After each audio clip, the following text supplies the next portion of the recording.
Mga kabrigada, pipila ka adlaw human ang eleksyon usa ka misa pasalamat ang nakatakdang paghimuon dinhi sa Carmelite Church sa Maylanang ni Dakbayan kung asa ta pagatambungan kini ni Vice President Sara Duterte.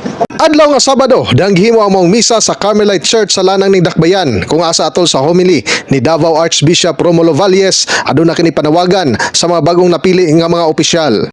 New term, new opportunity to serve our people. There's the Lord always waiting for us to be consulted, to be asked, to be requested, to accompany you, to accompany us. Gawas kay Vice President Sara Duterte, mitambong usab sa mong misa ang igsuon niini nga si Davao 1st District Representative-elect Paulo Duterte o ang pagumangko niini nga sila Kap Omar Duterte sa buhangin proper o Rigo Duterte kinsa pulos bidaog sa milabay nga eleksyon. Lakip na usab ang tanang mga konsehal sa partidong hugpong sa taong lungsod.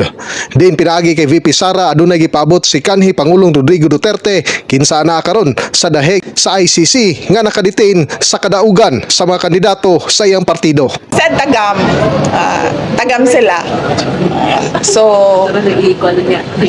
yes, we'll just find the translation. Yes, ma'am.